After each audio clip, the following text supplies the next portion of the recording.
Welcome, everyone, to another episode Vegas Bad Boys, the podcast, and I'm DJ Impact. I got Matt Michaels with us, Sin City Steve, and our special guest back with us again, Travis. Man, it's good to see everybody here. When Travis here, that means we got to talk about something, and we got something that we just got to get some information on. So let me just read this little quick article, and we're gonna get. Oh no! I always have something to say at the opening of the show. All right, go ahead. I swear you're ripping me by this countdown you guys have before the show. I swear it was like 2 minutes. Today it was almost 3 minutes. I've never been inside a pod of the Elimination Chamber, but I am going to request that next year they play this music in the pod, so they have something to listen to. This Vegas Bad Boys music, and then the fans do the countdown, the door opens, and all right, go ahead. All right, no doubt. So I'm going to read this. This is from WrestleZone.com, and they titled it that Tony Khan calls Ariel Helwani a fraud following WWE SmackDown appearance. All right, so let me read how this goes here. It said that Tony Khan has some choice words for Ariel Helwani. During the February 17th episode of WWE SmackDown in Montreal, combat sports journalist Ariel Helwani made an appearance in front of his hometown crowd and cut a brief promo to hype up Elimination Chamber. Now, following his appearance, AEW president and CEO Tony Khan took to Twitter to call Helwani a, quote, fraud, end quote, and stated he was, quote, as legitimate of a reporter, end quote, as AEW broadcaster Tony Schiavone.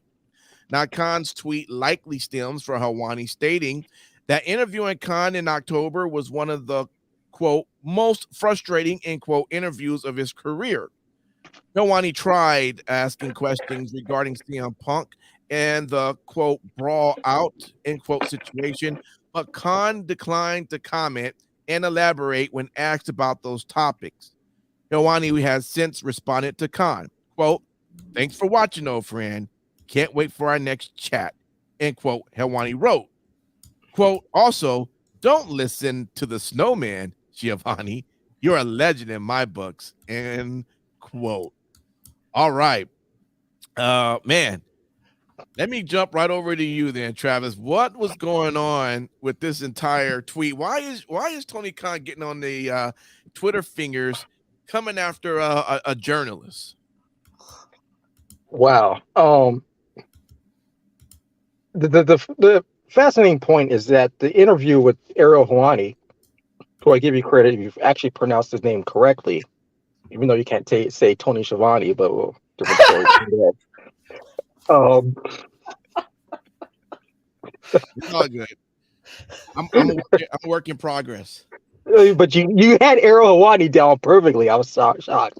No, it's funny because the interview was in October, and I'm sure we all saw the interview, and you got your points about it, and then the next day or so, Ariel said his thoughts about the interview and so forth. This was all back in October. I think honestly, Ariel totally forgot. Like it was out of his mind. Like out of sight, out of mind. Mm-hmm. We're in February in Montreal, and literally Ariel's just doing two segments, two 30-second spots on SmackDown in the middle of fans. Wasn't like he was backstage with talent, just with fans. Hey, we're in Montreal. It's a great city. GSP, all this. Elimination Chamber tonight. And Twitter fingers couldn't just resist. I know Rampage was on earlier that night, and so he had 8 p.m. open, and he was invested in the Bloodline storyline in Montreal, just as everyone in wrestling was. So he sat down and watched, 2.3 million people. And he tweeted, and like, dude, like my first thought was like, why are you poking the bear again? Why? Mm-hmm. Because you know what the bear does. The bear gets very, very petty at aspects. So it's like you have Ariel Helwani who Travis. In this case, because of the timing, would that be technically cocaine bear that he was poking?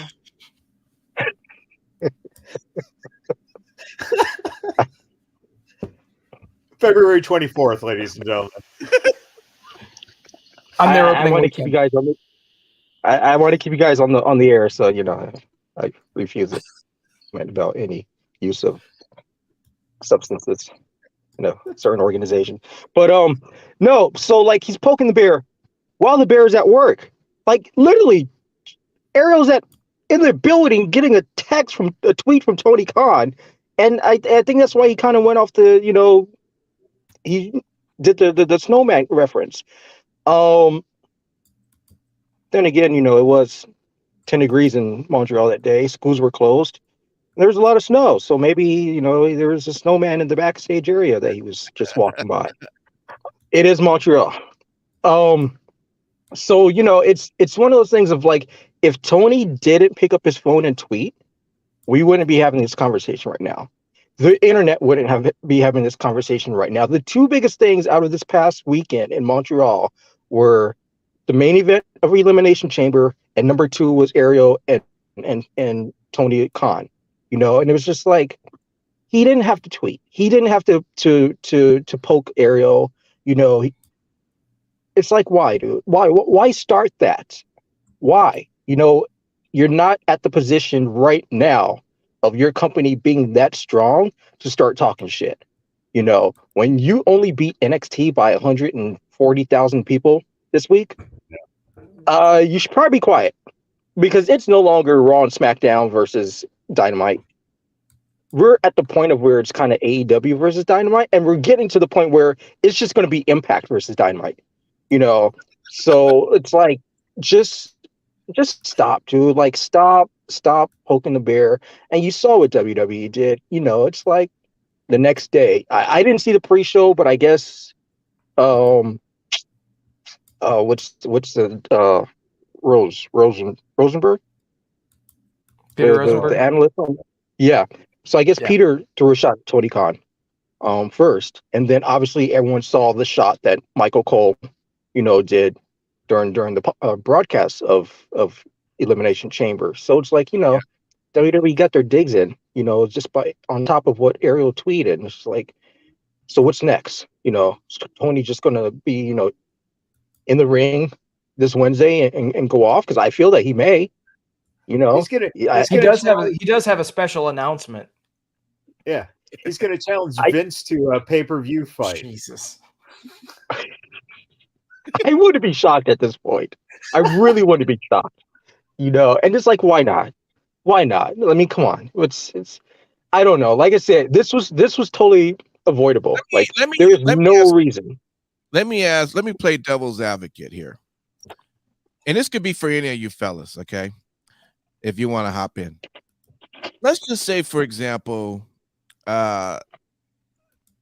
Anderson Cooper, who's from CNN, decided that he wanted to introduce Joe Biden.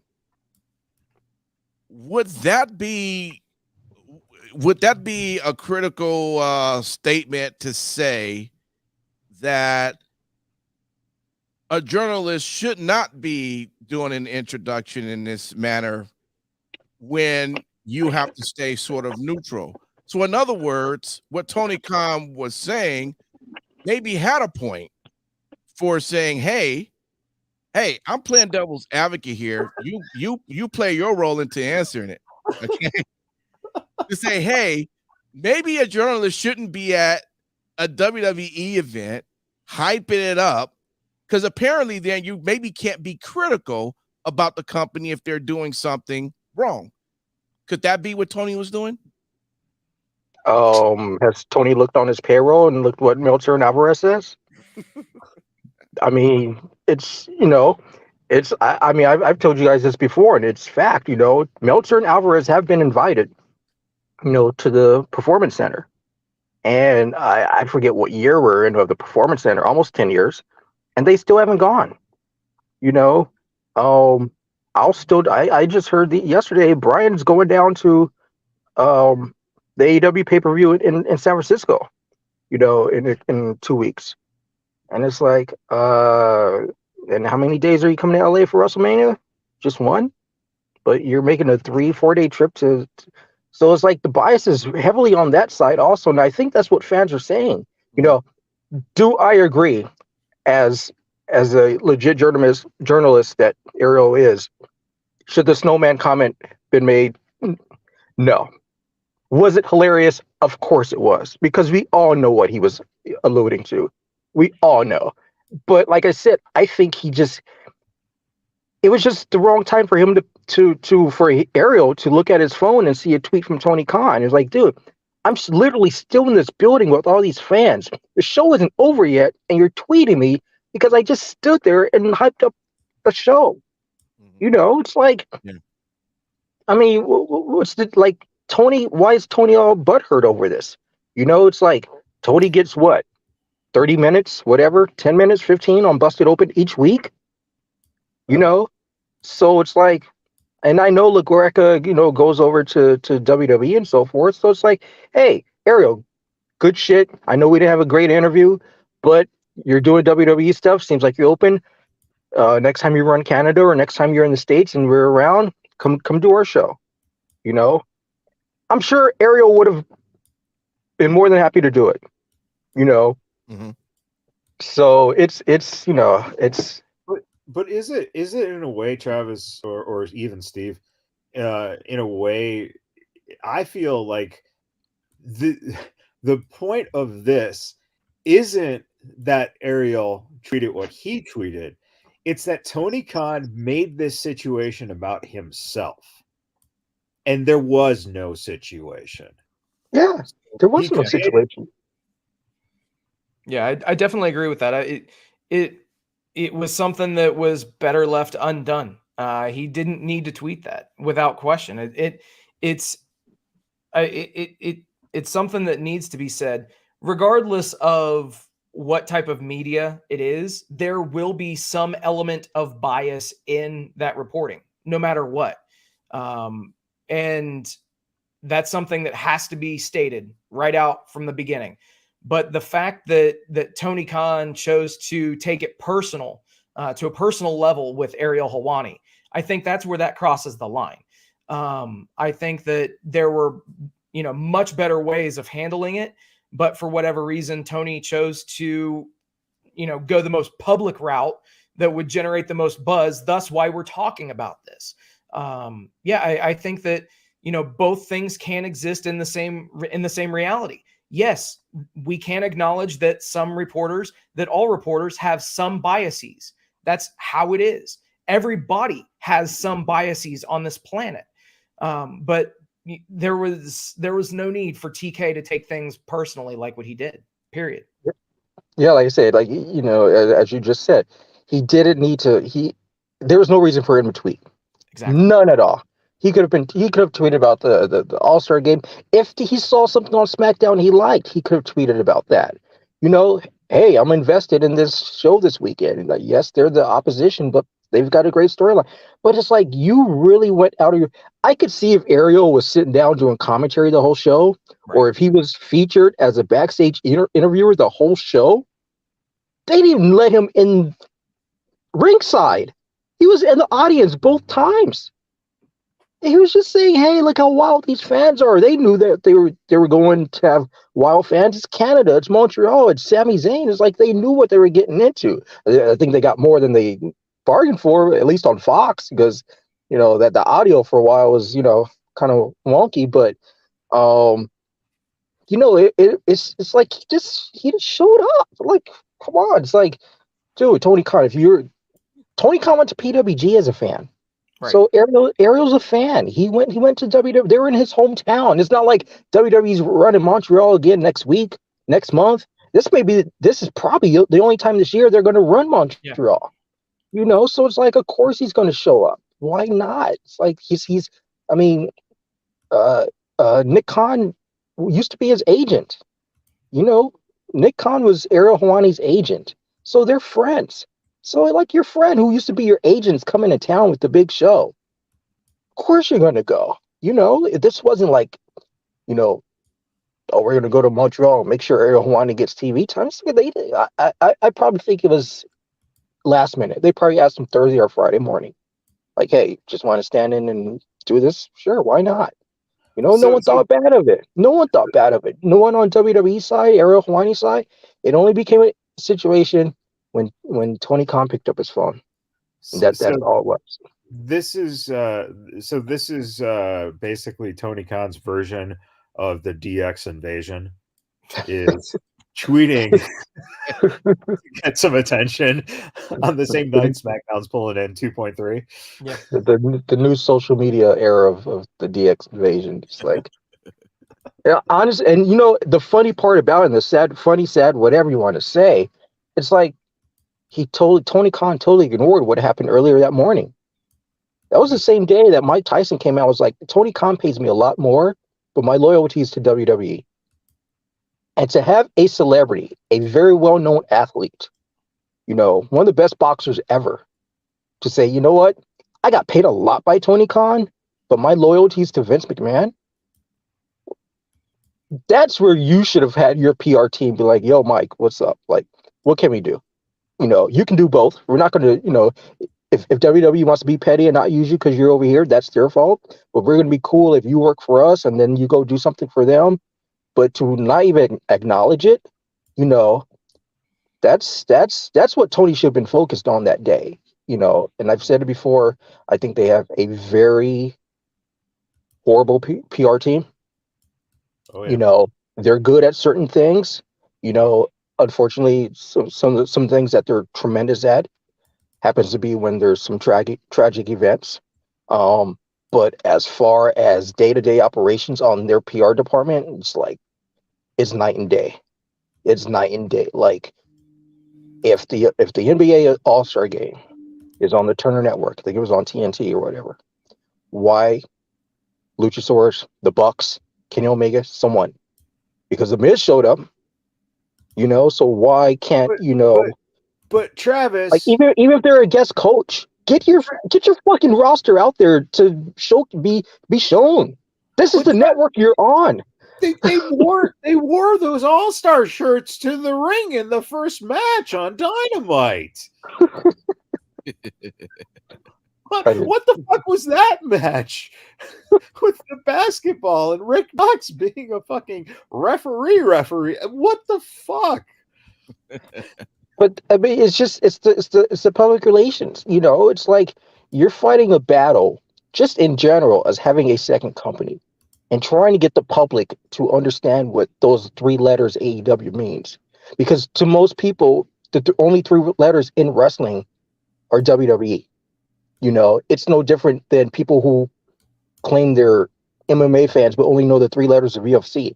It's like, no, there's way other, you know, there's indie promotions, there's Bellator, there's all this other stuff, you know. But it's like wrestling, you know. It's like here in LA right now, like the buzz is going around because we're 6 weeks away, 5 weeks away, and people are starting to, you know, talk more and more and more. And even if people who aren't fans are like, oh, you know, WrestleMania is coming here. Like, people know this shit, you know. It's like AEW, like, but it's all PR marketing, you know. It's like. And I wish they had a better PR department. You've had Rick Ross. Now, you know, I can't, you know, I mean, obviously I've had a conversation with someone about this over there, but you had Rick Ross. Yeah. Rick has done maybe 1 or 2 WWE things, and that was totally backstage. Yeah. Like, just in passing. You were able to get the guy in the ring and a mic in his hand and give him airtime. Yes, he said something, but, you know, different than what Jon Moxley said, you know, but like, he was cool and agreed to do this stuff. Where's the public? This should be on TMZ not even the next day, an hour after the show. Yeah. It's like, fuck, dude. Like, what do you do? Oh, yeah, all these celebrities at the Forum. Can you name anyone that was actually there? You know, maybe Freddie Prinze or whoever, but it's like, they weren't, you know. WWE, it's like, you know, when someone's there, whether they use them or not, whether they're in the front row or like, it's night and day with the PR department. And I think that's where it all starts. It's not the in-ring, it's not the hiring of everyone, it's the PR department, it's the marketing of your company. Your company is not marketed well, and when you have an owner who picks up his phone and tweets ridiculous shit to start a war that he's not going to win. You're not going to win a Twitter war with WWE. You just aren't. You just are. Just stop it. You know, it's like you're like, I don't know, someone like Miz probably has more followers than anyone in AEW besides maybe Jericho.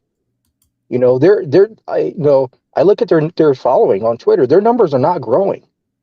You know, and that's kind of sad. You know, so it's like Yeah.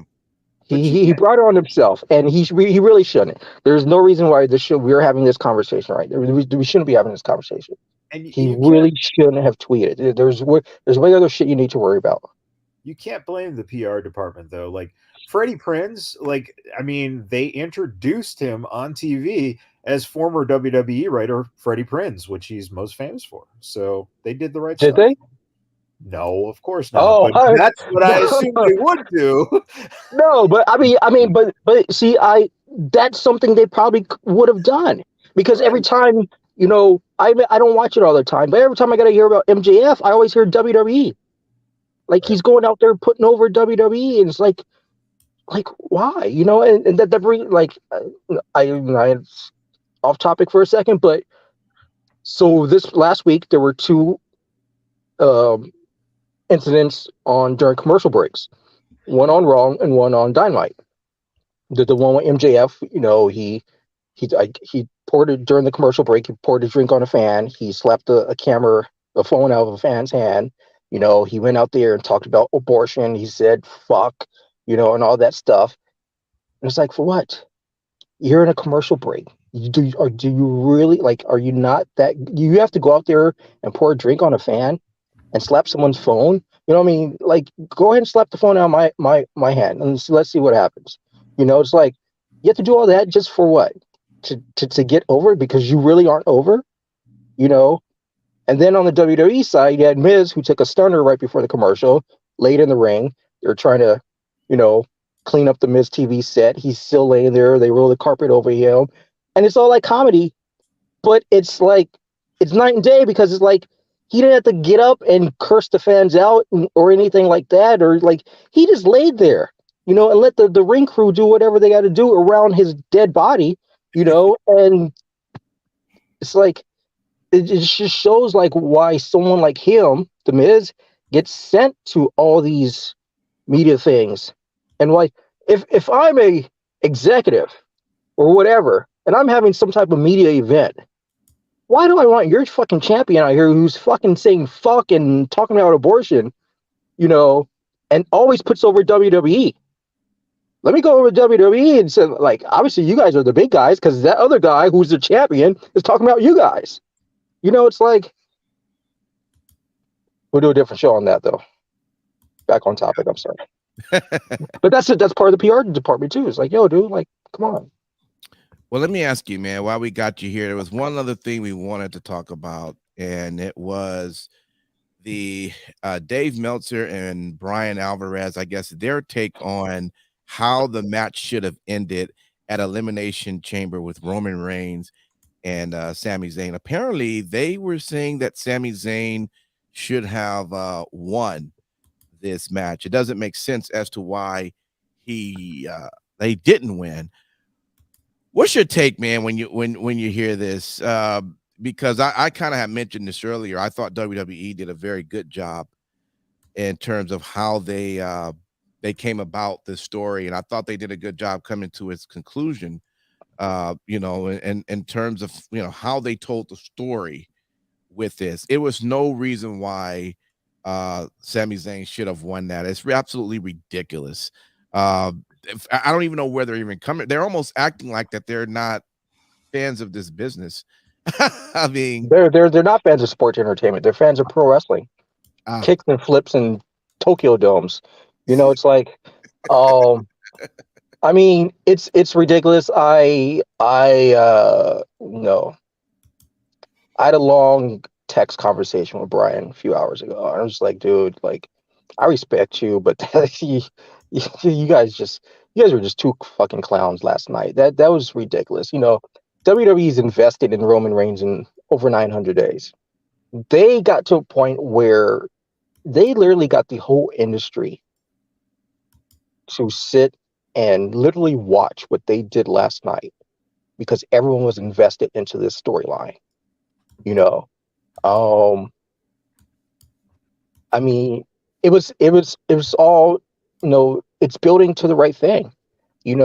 Montreal, when Sammy was getting hot in the bloodline, Montreal was not on the calendar, you know, but they had a pay-per-view, and they're, the powers that be made the right decision. It was like, yo, this dude's hot. We know where we're going around February. Why not do it in his hometown? You know, and it was smart. Um, there, like, it's funny because people will bash AEW for not really having long term storytelling, but then when WWE does long term storytelling, they bash WWE. It was like, dude, like it's like, and no one could tell me Hangman Page is a long term. I don't know what the fuck's going on with Hangman Page. He's got a friend in a purple mask. What's that about? But as far as Sammy, why would Sammy win the title in Montreal? Why? Right. It's like the match for Mania is Cody and Roman because there's a story there. Paul is going to tell a story about Dusty, and it's going to turn into Cody doing this match on this show for Dusty. And that's what it's about. And you're going to see this over the next few weeks that it's for Dusty. It's not SummerSlam. It's not Survivor Series. It's not Money in the Bank. It's Wrestle fucking Mania. And yes, you may not be able to go back into Montreal and have Sammy win it again, but you're definitely not going to be able to do Cody Rhodes returning for Dusty to win the title against this monster at WrestleMania. Like, it was all planned perfectly. Yeah. And so it's like to say, obviously,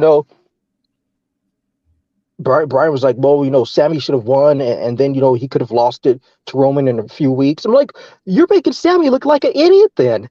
Like, why? And honestly, that's super contrived too. That's ridiculous. If Sammy's going to win, if Sammy's going to beat the monster that had the belt for 900 days, I would not even consider to have Sammy losing it before SummerSlam. Right. Maybe even the whole year. Like, dude, you beat this monster, and then he was like, well, it should be a triple threat. I'm like, why? Like, why do we have to do Daniel Bryan all over again? Let's do it different this time. Yeah. It's like, it's like, why put in a triple threat? What's the reasoning? I mean, to a lot of people who will understand it, and I don't know if WWE will go this route, but for the fans who are hardcores or whatever, Sammy and Kevin, if they go for the tag titles in LA, it's going to mean so much because of their roots to PWG. And I know that's kind of really hardcore and it goes to a small audience, but it means so much. It probably means more to a small fan base of Sammy and Kevin winning the tag titles in LA than it would Sammy winning the world title in Montreal. To a small fan base, they understand. That's Kevin Steen and El Generico. Two guys who they probably thought would have never made it to WWE, that went through the system, NXT, won the titles, main roster, injuries, whatever, and now they're a team, finally going for the tag titles in LA, the home of PWG. So it means a lot. It means a lot, maybe to us just in LA or whatever, but it's really cool. One of the guys who's on live, John, he said, look, it would be like Mankind losing the title to The Rock at the Royal Rumble, winning it at halftime heat, then dropping it at St. Valentine's Day Massacre before WrestleMania so The Rock could face Austin. Exactly. But that's what, but the way that Meltzer and Brian were just so adamant that WWE did it wrong, and it was like, okay, like, Meltzer's like, well, SmackDown didn't have Roman or the Usos on it, and they did a good number, so it's all Sammy. It's like, well, that's fucking great. So they know that they can give Roman and the Usos more time off because Sammy's pulling in the fucking ratings. They know that if that's the fact, then they know that they could put Sammy in there versus Brock Lesnar, because if Sammy's a ratings draw, then that's what Brock always attaches to. They don't have to do Sammy and Karrion Kross. No offense to anyone who was a big Karrion Kross fan in Vegas, lucky. But anyway, but it's just like, I was really like, they were really mad. I'm like, okay, so hey, Sammy wins it in his hometown. Then what? Because let's go back to CM Punk winning it in Chicago for AEW. Let's go back to Thunder Rosa winning it in San Antonio. How the fuck did those two title runs turn out? Disastrous. So, like, winning it in your hometown, really, I know it's kind of a once in a lifetime. This incident was once in a lifetime. I really think that they could go back next year to Montreal and have Sammy win the title. I think they could actually do that. But for as much stock as they put behind Roman for the past 2 years, this was not the time or the place for him to lose it. Not with WrestleMania coming up. And I know that Brian's gonna be like, well, WrestleMania is already sold out. Who gives a fuck? Pay-per-views are already sold because everyone has Peacock. Travis, you just hit it. You just hit it. That's the problem, and that's the difference. They look at it as, well, they should do that because it's already sold out and stuff. But at the same time, that Cody Rhodes is more of a marketable face, and AEW itself, their fucking kiss-ass company, had Cody Rhodes on 2 different shows. The only fucking member of that company was on 2 different shows on that network.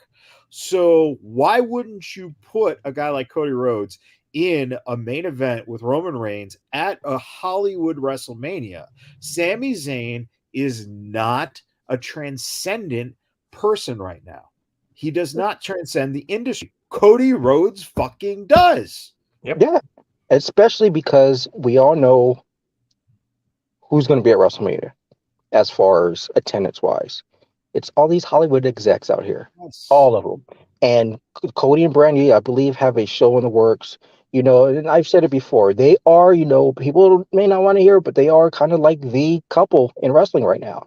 You've got a story there. You've got the son of Dusty Rhodes, who is in an interracial marriage, with this beautiful black female who has a beautiful daughter. Then they've got the home, they've got the dog, and he's got the story of where, he came into WWE and they tried him with Legacy, and they tried him with this, and he made friends with Stephen Amell, and they got all that done, and then he left to try to make it on his own. And not only did he make it on his own, he made an own company with a few friends of his, a number 2 company,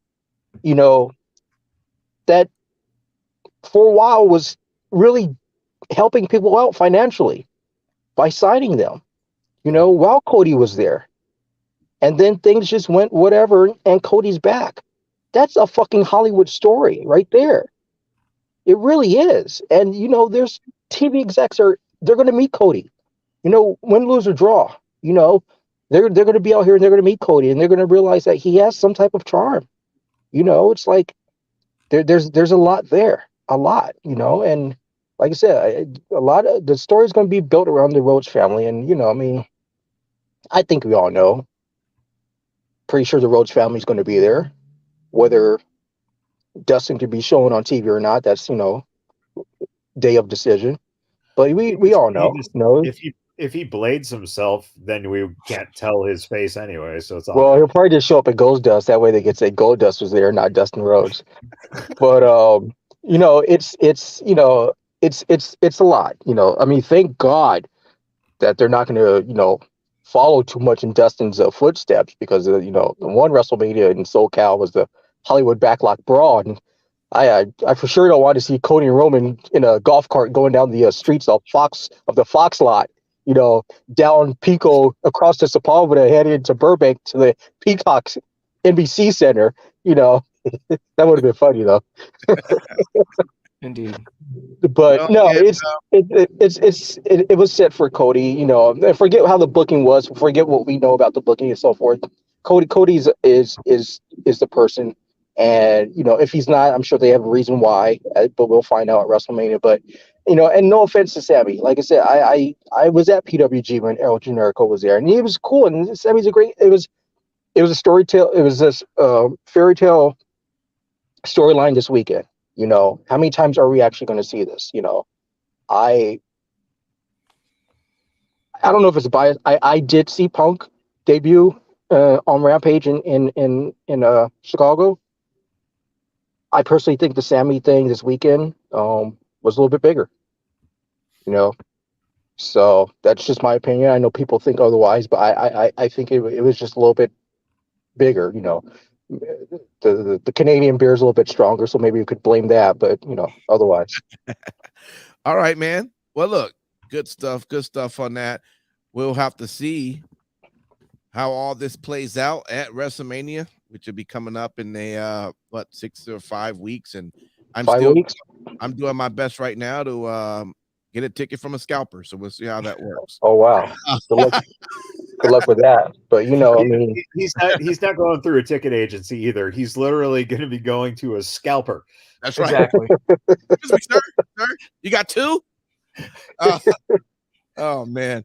All right, man. well, hopefully Twitter Fingers keeps his phone down out of his hands this week, but you know, we know he won't, because first we got a big announcement. He'll probably go off during Raw tomorrow. If I was WWE, I would bring Ariel to Raw tomorrow just for him to be pissed off all of you. He was on Fox and USA. Come on, guys. But you know, we'll see. I'll look forward to what this big announcement is this week. Who knows? No doubt, man. Well, look, thanks, Travis, man, for hanging out with us. We appreciate you. We always love when you come through and give you insight.